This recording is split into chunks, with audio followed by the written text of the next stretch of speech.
When the Great Rift tore the Imperium in two, the Black Templars were already scattered from one end of the galaxy to the other. Marshal Helbrecht's Immortia Crusade pushed as far into the darkness as the Moloch Belt, while the Etherian and the Aegiatus Crusades were last reported variously amidst the Gaul stars upon the eastern fringe. Other crusades carved paths of fire across the Ultima Segmentum and Segmentum Tempestus and Obscurus, even the Segmentum Solar.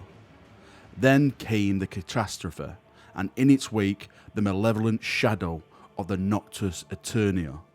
By the time the veil began to lift and the light of the Astronomicon shone anew, several crusades had vanished altogether.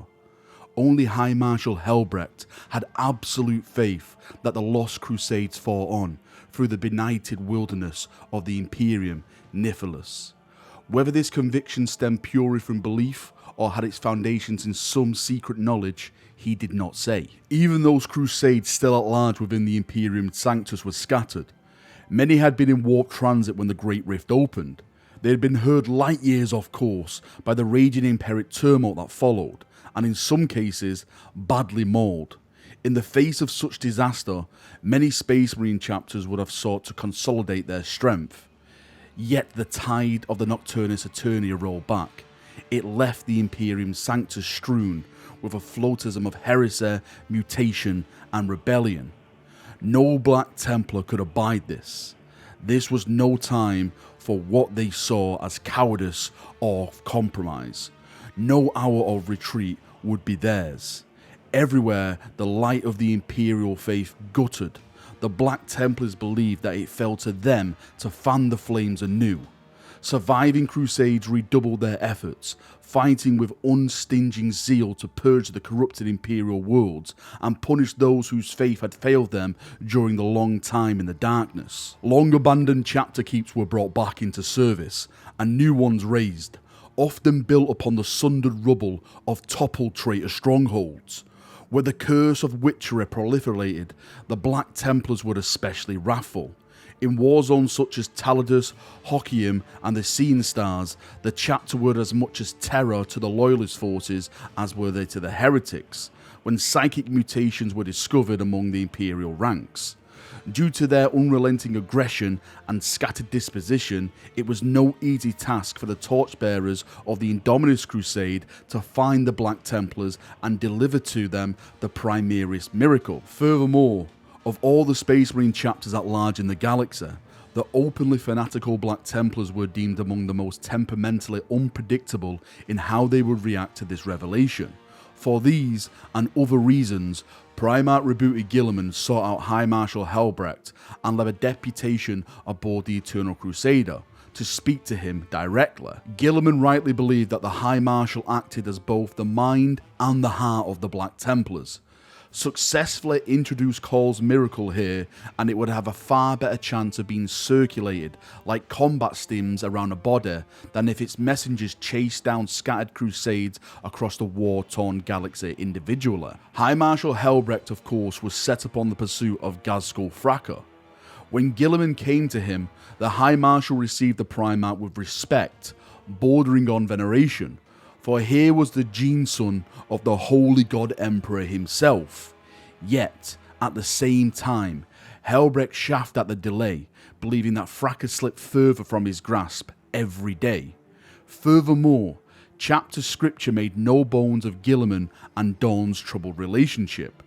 Part of the High Marshal could not help but suspect that here was his gene-sized diverse brother, come again after millennia to shackle Dawn's most fervent sons, as he was unable to do before. Helbrecht was no fool.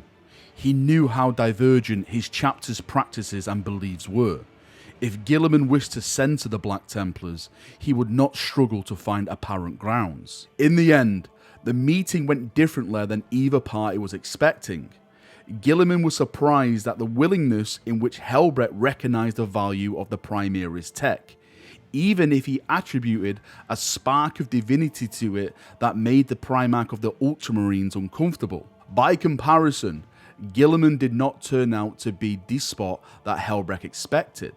The Primarch did not command the Black Templars to do other than that which their nature demanded, though he and Helbrecht did clash over the matter of Gaz's skull. In the end, a compromise was wrought between them. Guilliman reminded Helbrecht of the oaths he had sworn, and how his duty as High Marshal was to all of the Emperor's realm, rather than just being to his own vendettas. Shamed by his personal vendettas, Helbrecht promoted a number of his most seasoned sword brethren to the rank of Marshal, and bade them to muster new crusades, into whose ranks the Black Templar Primaris Grey Shields were mingled.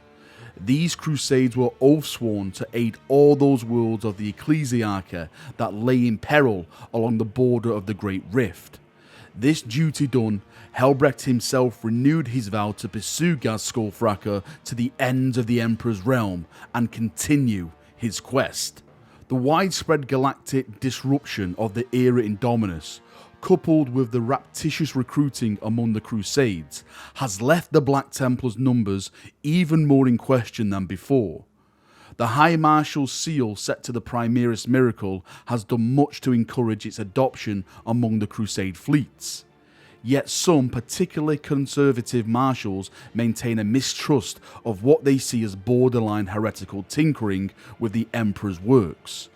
Others have simply outpaced their potential reinforcement thus far, fighting on across the far-flung reaches of the Imperium, entirely ignorant of the powerful assets that they could have added to their ranks. There has been some talk that the Black Templars have proven especially resilient during the crossing of the Rubicon Primaris, and that it may be a reward for their unwavering faith in the God Emperor.